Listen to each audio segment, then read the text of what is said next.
Oi, gente, meu nome é Ingrid. Eu tô aqui com vocês hoje para falar de controle de constitucionalidade. Me apresentando melhor, eu sou monitora do Master OAB de Constitucional. E hoje o meu objetivo é esclarecer com vocês algumas coisas acerca do controle de constitucionalidade. Só para deixar claro, eu não vou esgotar o tema, porque o tema é bem extenso, tem bastante detalhezinho. Então, meu objetivo é só passar um panorama geral e focar nas coisas que caem mais na sua prova, que vão cair mais na sua prova da OAB, com certeza. Por que você escolheu o controle de constitucionalidade para falar, Ingrid? Porque controle de constitucionalidade, como a gente vai ver daqui a pouco, eu vou mostrar para vocês no raio-x, ele é um dos temas que mais caem na OAB. Então, é um tema muito importante, a gente chegar na prova sabendo o controle de constitucionalidade, com certeza é muito importante. Agora, eu não vou dar matéria completa disso, eu tô aqui mais para conversar com vocês sobre o tema, dar algumas dicas e tentar ver o que mais cai, certo? Fazer um estudo estratégico do tema. Agora, se vocês quiserem ter acesso ao conteúdo completo sobre o tema e outras matérias também, vocês podem assinar o Master OAB. A gente está com uma promoção de duas vezes de R$ 69,90, promoção bimestral. Tenho certeza que vocês vão gostar do conteúdo. Eu vi aqui que a Kaline falou que curtiu. Deixa eu ver mais aqui no chat. A Fabiana também gostou e fico feliz. Então, se vocês quiserem conhecer, acho que vale a pena. Tem um material bem mais completo. Aqui é um resuminho, mas eu acho que vai ajudar vocês, tá bom? Eu tô aqui para contribuir. Eu espero que vocês gostem. Podem falar comigo, tirar dúvidas, enfim, eu tô aqui para isso, tá bom? Pode mostrar o slide, por favor. Foi mal, gente, tava em outra página. Tá, então é a monitoria de controle de constitucionalidade, como a gente viu. E as matérias que mais caem são organização dos poderes, organização do Estado, controle de constitucionalidade e processo legislativo. Hoje eu vou falar de controle de constitucionalidade e eu pretendo nas próximas aulas tratar de organização dos poderes, organização do Estado e processo legislativo, mas aceito sugestões de temas também, tá? E continuando aqui no slide, vocês vão ver que dentro de controle de constitucionalidade, o que mais cai é o controle concentrado e controle difuso. Então, eu vou falar umas noções mais gerais e depois a gente vai aprofundar nesses. Pode voltar para mim, por favor. Bom, gente, a gente precisa pensar nos pressupostos. Tem dois pressupostos que eles são muito importantes quando a gente pensa em controle de constitucionalidade. E o que acontece? Quando a gente está estudando uma matéria, é legal a gente ter na nossa cabeça, na nossa mente, alguns conceitos, para a gente usar esses conceitos como um link que vão levar a gente a lembrar de como a matéria funciona, de como, em que aquela matéria se ampara. No caso do controle de constitucionalidade, é bom a gente ter em mente dois conceitos principais, que são... Eu vou apagar isso daqui para...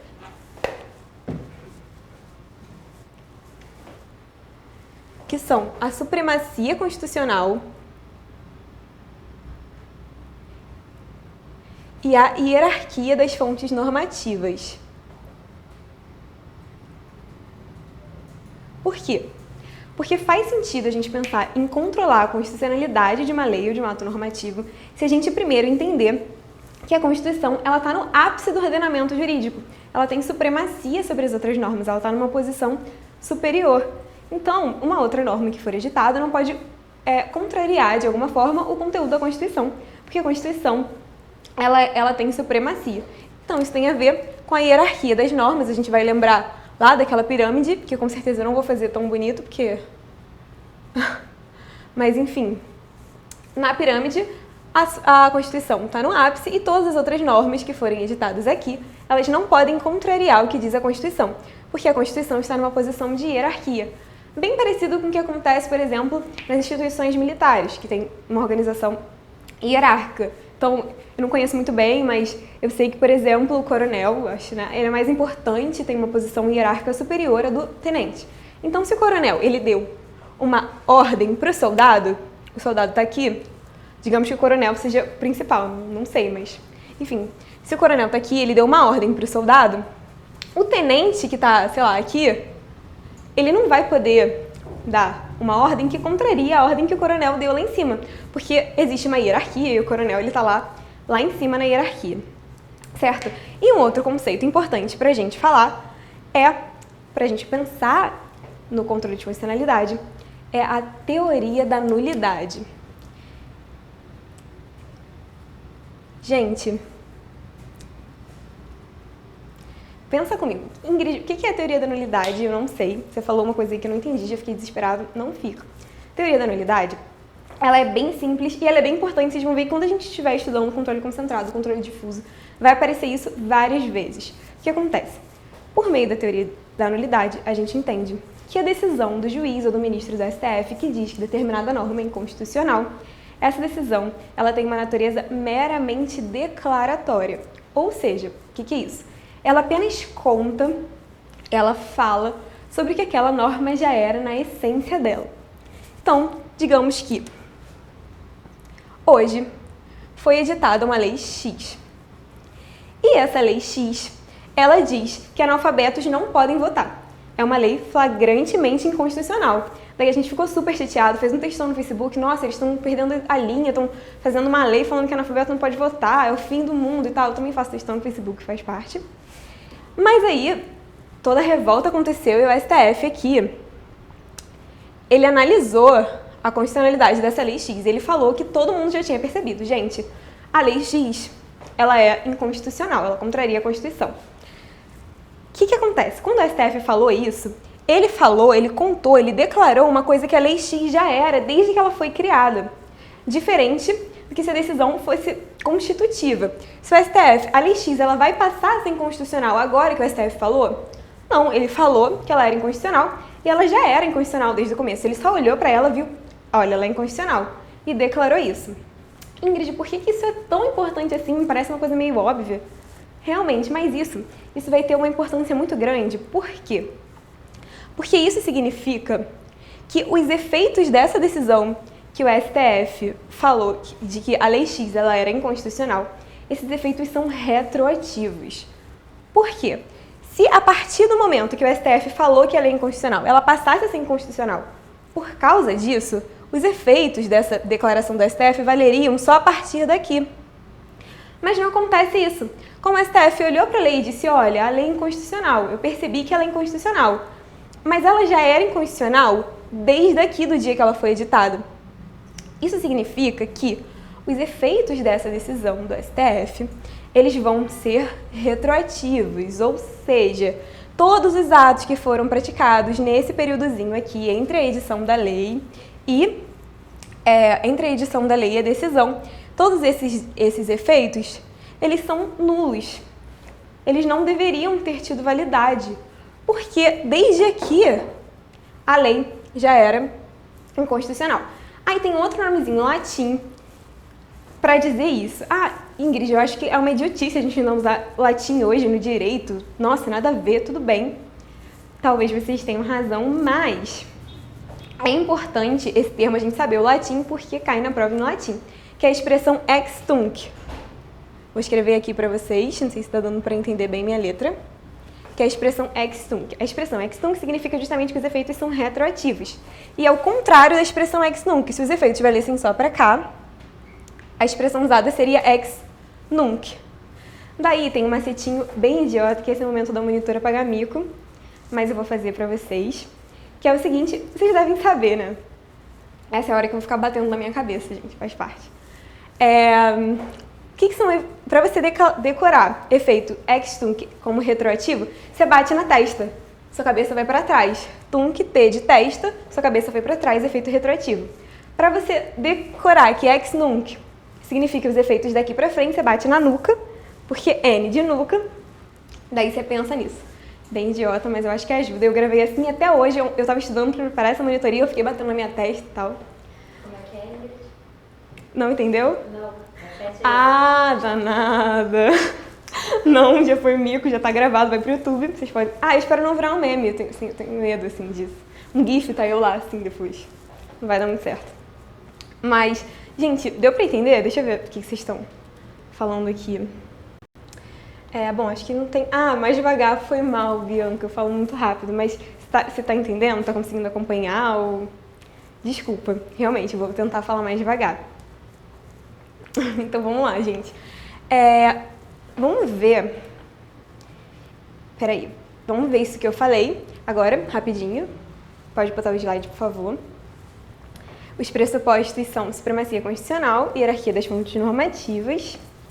A gente falou disso, daí saltitando para vocês a piramidezinha. Teoria da nulidade, a gente falou. A gente viu natureza declaratória, lei autonormativa é nula, efeitos ex tunc e retroativos. Já vimos isso, só revisando. E agora a gente vai falar de uma coisa muito importante, que é a modulação de efeitos. Volta para mim, por favor. Gente, o que é a modulação de efeitos? Como eu falei para vocês, a decisão do STF ela vai ter efeitos ex tunc. Ou do STF ou de qualquer outro juiz que faça o controle de constitucionalidade. Agora, tem uma situação que pode acontecer que seja muito complicado você simplesmente retirar os efeitos dos atos que já foram praticados sob a égide dessa lei que foi criada. Porque isso pode gerar uma situação de insegurança jurídica. Isso pode ferir alguns direitos de algumas pessoas, então é meio complicado fazer essa aferição na prática. A regra é, os efeitos são ex tunc. Mas isso pode gerar alguns problemas. Um exemplo. Digamos que foi feita uma lei e essa lei, ela cria um concurso público para provimento de 300 cargos. Daí, depois, foi aferido que o processo de criação dessa lei foi inconstitucional, de alguma forma ele feriu a Constituição.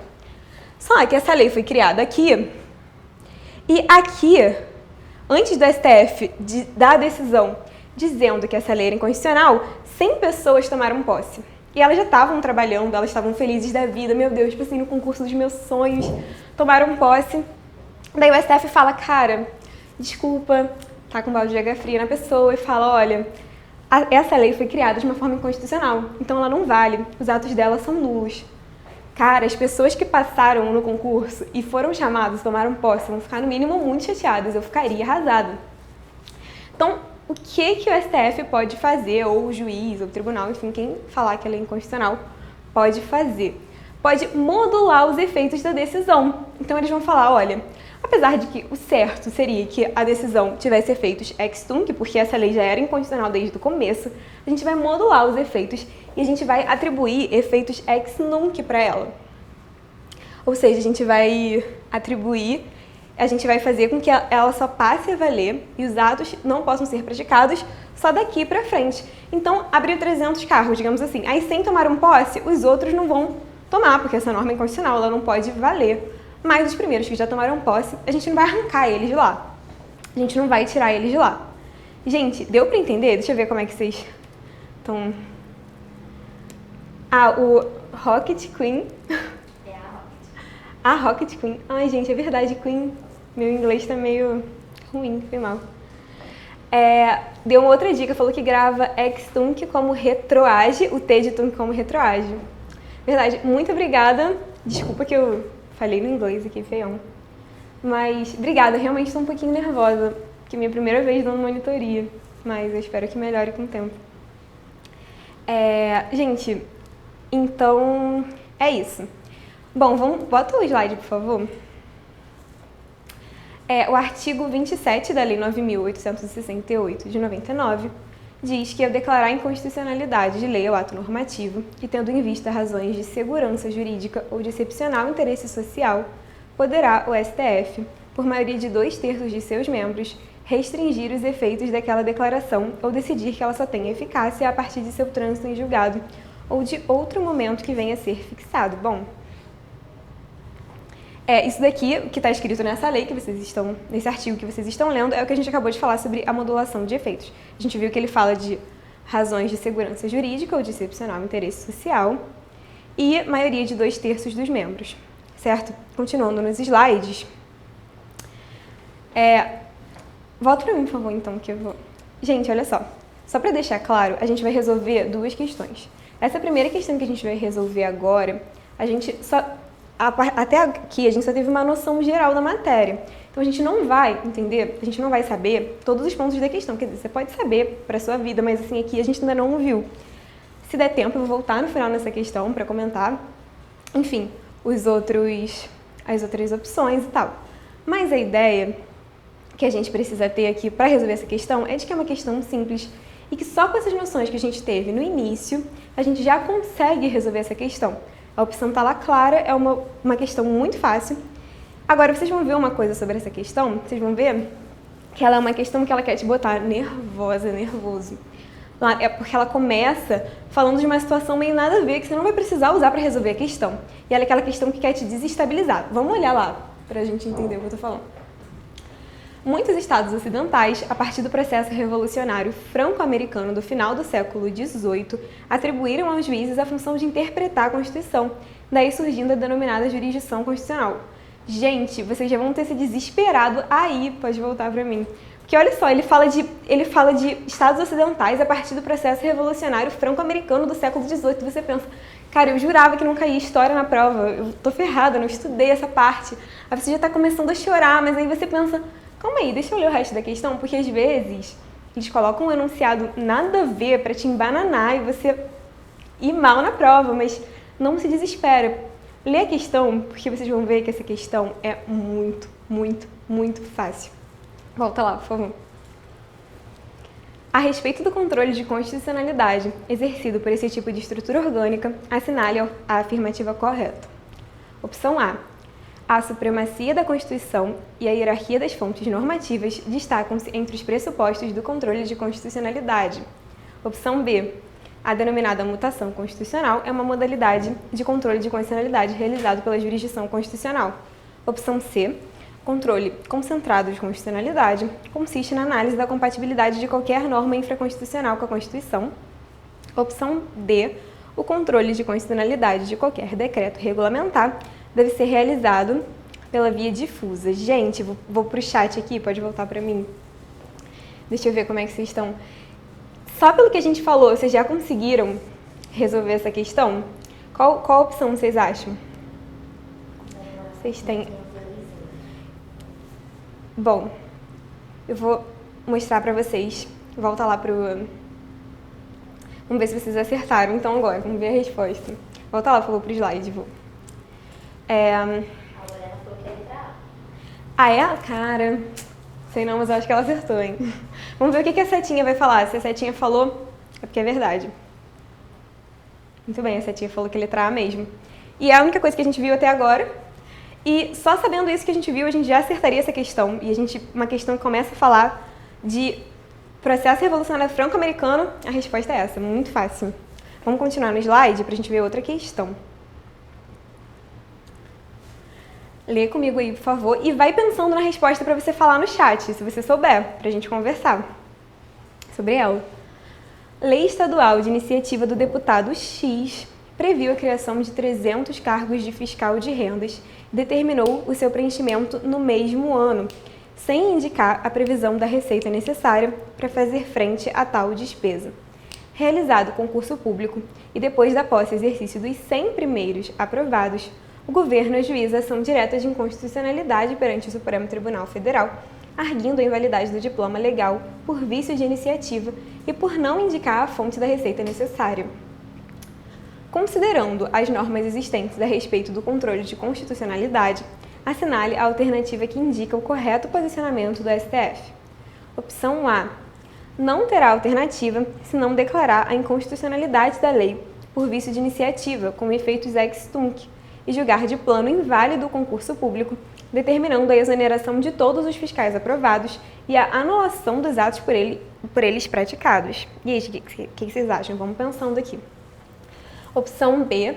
Não poderá acatar os argumentos da ação direta, uma vez que o governador foi quem autorizou a realização do concurso e deu posse aos candidatos, de modo que a ação proposta por ele mesmo viola a segurança jurídica, denotando sua conduta contraditória.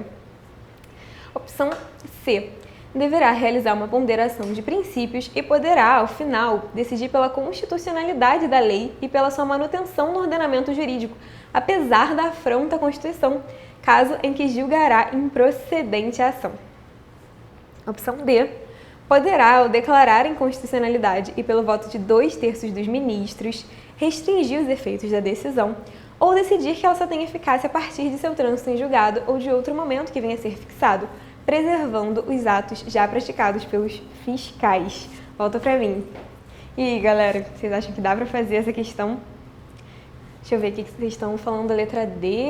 O João falou a letra D. A Sara, empolgadíssima, falou que é a letra A. Bem empolgada. A Lorena falou que acha que é a letra D. A maioria tá falando que acha que é a letra D, né? A Sara consertou. A minha xará Ingrid falou que acha que é a letra D. A Sara também acha que é a letra D. Ah, então vamos ver. Vamos ver o que a Setinha vai falar. Vamos comentar. Volta lá pro slide, por favor. Vamos comentar, gente. Tá. A letra A fala que o STF não vai ter nenhuma alternativa se não declarar a inconstitucionalidade da lei por vício de iniciativa com efeitos ex tunc e vai julgar de plano inválido o concurso público. Gente, o STF é aquilo que a gente falou, foi igualzinho o exemplo que a gente deu. Isso ia ferir a segurança jurídica daquelas pessoas que já tomaram posse. Então, a opção A ela não está certa. A opção B diz que o STF não poderá acatar os argumentos da ação direta porque o governador que autorizou é aquela opção que a gente sabe sempre tem uma opção meio nada a ver, uma coisa, vai ser contraditória pelo primacional do governador, essa opção meio nada a ver. Então, ela não está certa. A opção C deverá realizar uma ponderação de princípios e poderá, ao final, decidir pela constitucionalidade da lei e pela sua manutenção no ordenamento. Gente, não. Se uma lei apesar da afronta à Constituição, claro que não. Se uma lei é inconstitucional, ela não pode se manter no ordenamento, porque por aquela questão que a gente falou, da supremacia constitucional, isso fere a supremacia constitucional. E a letra D diz que poderá, ao declarar a inconstitucionalidade pelo voto de 2/3, restringir os efeitos de decisão. Isso daqui a gente acabou de ler no artigo, então vamos ver se a Setinha vai concordar. Concordou? Volta pra mim. Tô feliz porque a maioria acertou. Quem não acertou, de repente era só uma questão de prestar mais atenção na leitura, porque às vezes confunde a gente. E a letra A, ela tem uma cara de certa, porque ela fala uma coisa possível, ela fala que tem efeitos ex tunc, que a gente acabou de ver, que geralmente os efeitos são ex tunc. Mas ela vem logo na frente, assim, com uma cara de certo, pra querer te enganar, pregar uma peça em você, mas você vai ser esperto, vai ler com atenção todas, e você vai chegar à conclusão de que é a letra D, e a gente leu o artigo, que diz exatamente o que a letra D disse. Gente, vocês entenderam? Acho que sim, então acho que é isso, né? Tudo certo, então. Agora a gente vai passar para o segundo ponto da matéria, a gente venceu o primeiro ponto e a gente vai passar para o segundo ponto dessa monitoria. Vou apagar o quadro aqui. Esse quadro feio que eu fiz.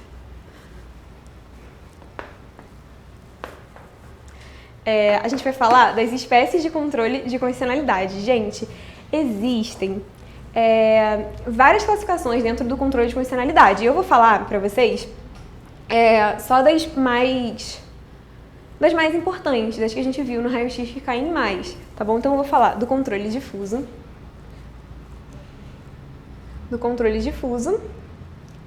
e do controle concentrado.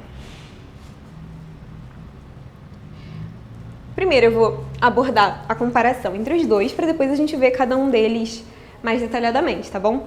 Vamos falar primeiro das características do controle difuso. Bota o slide, por favor. Inconstitucionalidade como matéria de defesa, vou explicar isso melhor depois. A finalidade é a preservação de direito subjetivo. Os efeitos são interpartes. Ops, vamos ficar por aqui mesmo. Pronto, os efeitos são interpartes. Volta para mim, por favor. Como a gente viu, no controle difuso, a inconstitucionalidade é utilizada como matéria de defesa. Ingrid, eu não entendi muito bem isso. Para mim parece que está meio vago aqui. Vamos tentar entender melhor juntos, então. O que é a inconstitucionalidade ser usado como matéria de defesa?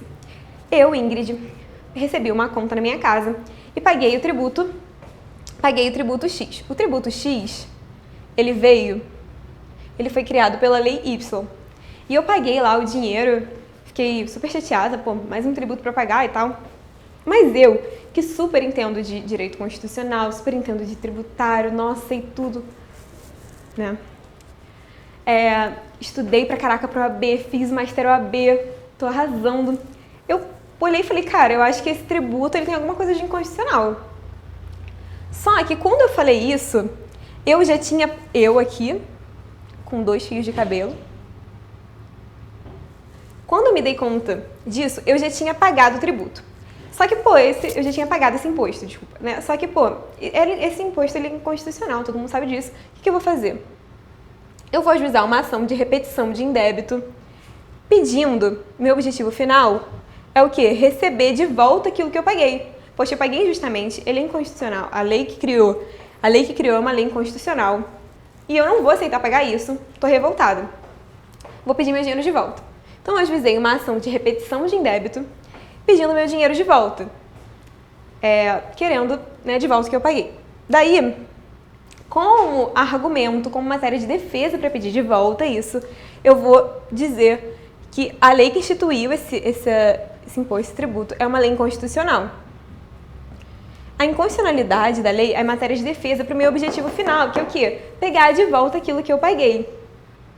Certo? Deu para entender isso? A finalidade, então, do controle difuso é a preservação do direito subjetivo meu de ter de volta aquilo que eu paguei injustamente. E os efeitos dessa decisão são efeitos interpartes, ou seja, vai valer para mim. Aqui o juiz falou, olha, realmente você tem razão, a lei que instituiu esse tributo é uma lei inconstitucional, ele não vale, então você pagou ele erradamente e você tem direito a receber de volta o que você pagou. Essa decisão, ela vai valer só pra mim. Então, deixa eu ver aqui alguém do chat para usar como exemplo. Obrigada, Rocket Queen. Vamos lá. A Kaline. Vou usar a Kaline como exemplo. A Kaline, ela também pagou esse tributo, mas só que ela estava tão atarefada com outras coisas que ela nem parou para pensar que a lei que criou ele era inconstitucional. Ela pagou e ficou lá de boas. A decisão que disse pra mim que o tributo era inconstitucional, a lei que criou era inconstitucional, então ele não valia, esse imposto não valia, essa lei, ela vai valer pra Kaline também? Não, porque no controle difuso, como a gente viu, os efeitos de decisão são apenas interpartes, não vai valer só pra mim, porque eu que me liguei de ajuizar essa ação de repetição de indébito, tá bom? Então vamos voltar pro slide rapidinho, porque a gente viu o controle difuso. Agora a gente vai olhar, comparativamente, o controle concentrado. No controle concentrado, a inconstitucionalidade, ela é o objeto da ação. Qual é a finalidade? A finalidade é preservar a ordem constitucional objetiva. A eficácia é erga omnes com efeitos vinculantes. Bom, volta para mim. Quais são as diferenças, então? Aqui, no controle concentrado, essa Ingrid aqui, não, a Ingrid não vai existir aqui, não. Um partido, sei lá, Partido da Liberdade Republicana Avante Brasil. Ele disse que determinada... Não sei, não vou dar esse exemplo não, que vai poder ser confuso. Vamos dizer assim, na ação direta de inconstitucionalidade, o objetivo principal dessa ação é a inconstitucionalidade da lei que institui um tributo. Então, diferente daqui, que eu queria o meu dinheiro, e aí eu falei que a lei era inconstitucional como matéria de defesa, aqui a ADIM, ela já tem como matéria, que a gente vai ver melhor o que é depois, ela já tem como objetivo final, a declaração de constitucionalidade daquela lei. Por quê? Porque ela quer preservar a ordem constitucional, ela quer preservar a supremacia da Constituição, a hierarquia das fontes normativas. Então, a eficácia, diferentemente, então aqui, é a mesma situação, é a mesma lei, mas aqui valeu só para mim. Aqui, a decisão do STF que diz que essa lei era inconstitucional vai valer para todo mundo.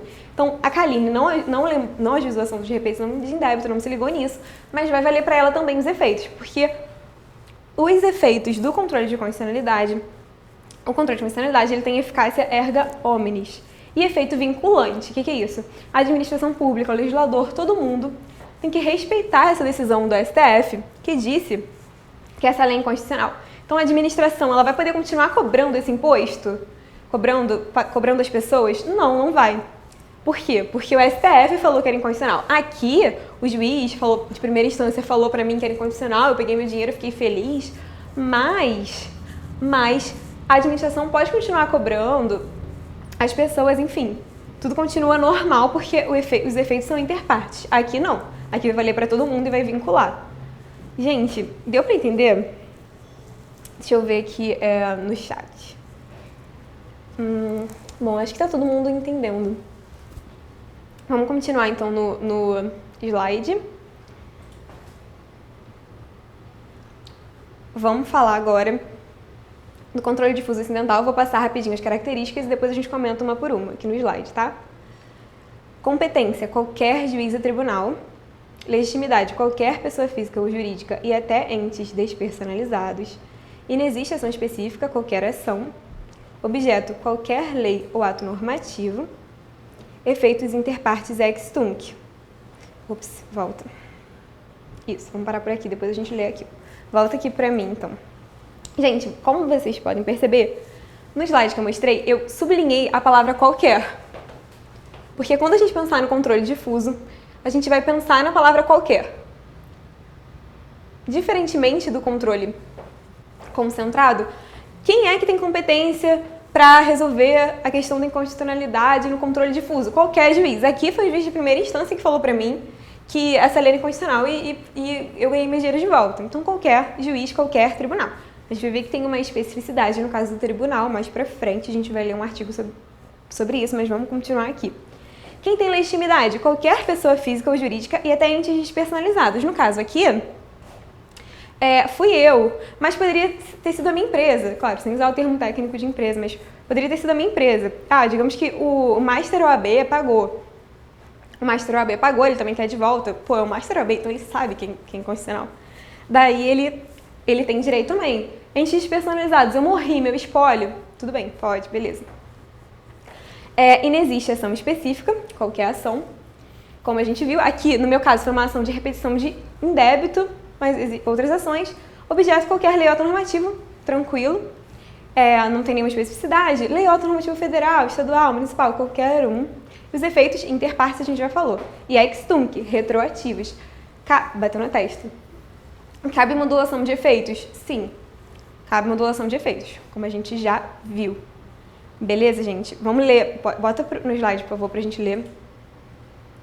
Que diz o artigo 97 da Constituição, é a cláusula de reserva de plenário. Diz que somente pelo voto da maioria absoluta de seus membros ou dos membros do respectivo órgão especial poderão os tribunais declarar a inconstitucionalidade de lei ou ato normativo do poder público. Pode voltar para mim. É aquilo que eu falei para vocês. Qualquer lei, qualquer juiz ou tribunal, mas no caso do tribunal, ele tem que respeitar essa cláusula de reserva de plenário. Então, maioria absoluta dos membros. Vamos continuar então no slide? Desculpa, fui pra gente fazer as questões.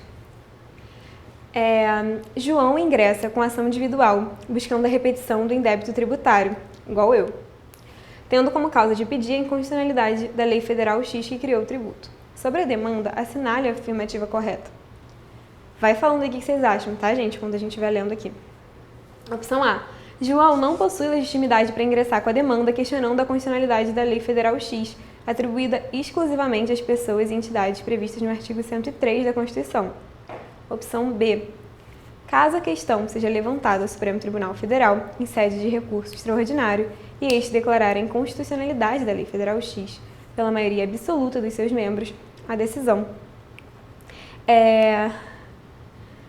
terá eficácia contra todos e efeitos vinculantes.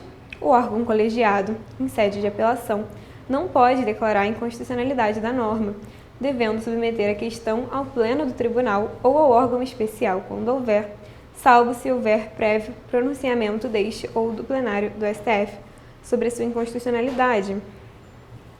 O juiz de primeiro grau não detém competência para a declaração de inconstitucionalidade de lei ou ato normativo, mas somente o tribunal de segundo grau e desde que haja prévio pronunciamento do plenário do Supremo Tribunal Federal sobre a questão. Entenderam? Volta para mim, vamos ver o que vocês estão achando. O que vocês acham? Ainda não apareceu aqui para mim qual questão que vocês acham que está certa, mas eu vou voltar lá pro slide para corrigir a questão. Vamos lá, então. O que a setinha falou?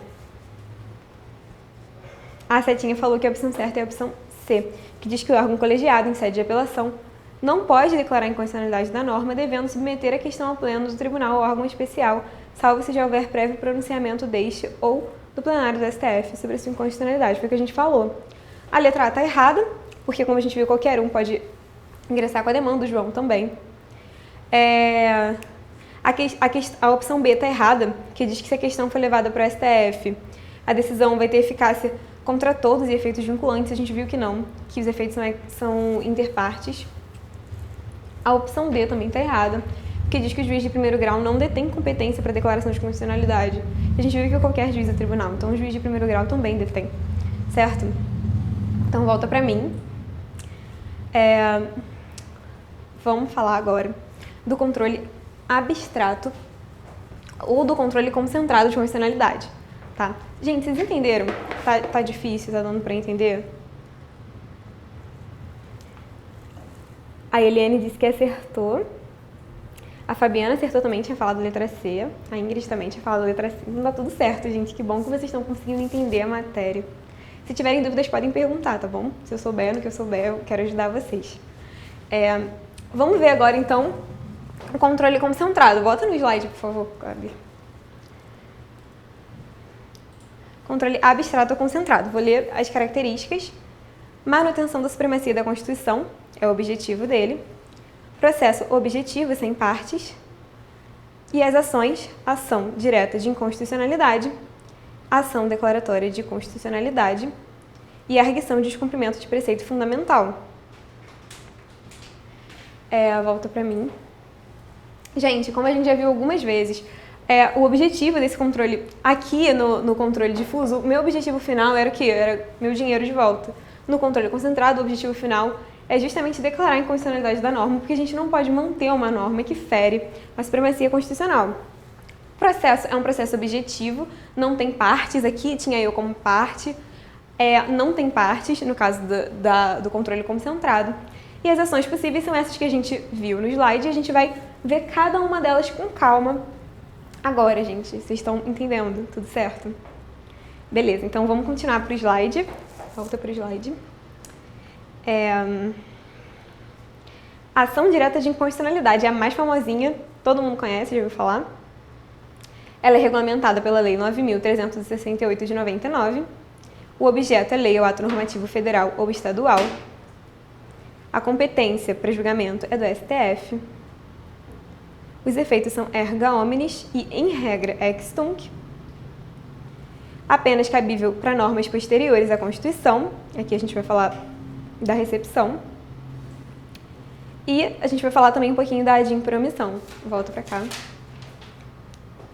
Ai, caramba, tá muito corrido o tempo. Gente, olha só, o tempo tá muito corrido, ainda falta bastante coisa para eu falar. Se não der tempo de falar tudo hoje, eu espero que dê, eu vou correr um pouquinho. Se não der, a gente vai voltar na próxima monitoria, vai fechar isso e entrar em outro tema, que os outros temas são mais curtinhos até, esse é mais extenso, tá? Não fiquem chateados comigo, que tinha muita coisa que eu queria falar para vocês. Como a gente viu, a regulamentação, não vou explicar, a gente já viu. O objeto é lei ou ato normativo federal ou estadual, só federal ou estadual. Competência, o STF, só o STF pode julgar, a ADIM. Os efeitos são erga omnes e, em regra, ex tunc, que a gente já viu, vale para todo mundo, vincula todo mundo, são vinculantes. A gente viu isso no exemplo do imposto. E ex tunc, em regra, são retroativos, mas cabe modulação de efeitos. Agora, ele é cabível apenas para normas posteriores à Constituição. Vocês vão ver que isso vai ser importante quando a gente for falar da ADPF, que é a arguição de descumprimento de preceito fundamental. Para normas anteriores à Constituição, por uma escolha política, haverá a recepção. Ou seja, normas anteriores à Constituição, elas podem ser por elas recepcionadas ou não. Uma norma anterior que contraria a Constituição, uma norma que foi feita antes de 88, que contraria a Constituição de 88, ela não vai ser recepcionada. Não vai ser um processo uma análise de inconstitucionalidade superveniente. Isso não existe no ordenamento brasileiro por uma escolha. Certo? E o que é a ad impromissão? A ad impromissão, ela é quando a Constituição ela traz um comando de que, por exemplo, o Congresso Nacional legisle que determinada norma para para regulamentar aquilo que a Constituição prevê, e o Congresso Nacional nem se mexe, não faz nada. Daí é possível ajuizar essa ad impromissão, porque há uma omissão inconstitucional. De alguma forma, pessoas estão tendo o direito delas ferido, porque a Constituição previa que o Congresso Nacional tinha que editar determinada lei e ele não editou. Bota para o slide, por favor. Um exemplo de omissão inconstitucional está na DCT, artigo 8º, está escrito ali em laranjinha, eu sublinhei, na forma que dispuser a lei de iniciativa do Congresso Nacional. Então, está dizendo que o Congresso Nacional tem que legislar, se ele não fizer isso, há uma omissão inconstitucional. Vamos falar sobre quem tem legitimidade, rapidinho no slide ainda, quem tem legitimidade para propor uma ADIM. Letra de lei isso, gente, está no artigo 2º da Lei 9.868 de 99. Diz que podem propor ação direta de inconstitucionalidade o Presidente da República, mesa do Senado Federal, mesa da Câmara dos Deputados, mesa da Assembleia Legislativa, ou Câmara Legislativa do Distrito Federal, governador de Estado do Distrito Federal, Procurador-Geral da República, Conselho Federal da OAB, partido político com representação no Congresso, Confederação Sindical, entidade de classe de âmbito nacional. Letra de lei, leiam várias vezes o artigo 2º, leiam anotando, ele é importante, ele pode muito bem cair na sua prova. Visto isso, vamos tentar falar rapidinho da ADC, que é a Ação Declaratória de Constitucionalidade. No slide mesmo eu vou passar os pontos principais dela para vocês, comparando com a ADIM e depois eu explico. Certo? O que é igual a ADIM? Competência do STF, efeitos erga omnes e ex tunc, mesmos legitimados. Os legitimados são os mesmos do artigo que a gente acabou de ler. O que é diferente da ADIM? A natureza dúplice, eu vou explicar. Declaração de constitucionalidade como objetivo final. O objeto é apenas lei ou ato normativo federal. Não cabe modulação de efeitos. Há exigência de uma controvérsia judicial relevante. E na ADC é desnecessária a manifestação da AGU. Volta para mim rapidinho. Gente, a ADC é bem parecida com a ADIM, mas ela tem algumas diferenças. Bom, qual é a diferença? Quais são as diferenças? Vamos listar aqui. Ela tem natureza dúplice. O que é ter natureza dúplice, Ingrid? É o seguinte, enquanto na ADIM a gente vai perguntar, essa norma é inconstitucional? E aí o provimento vai dizer assim, não, ela é inconstitucional. Se ela for inconstitucional, ela vai ser declarada inconstitucional e vai parar de valer. Aqui, a natureza é dúplice.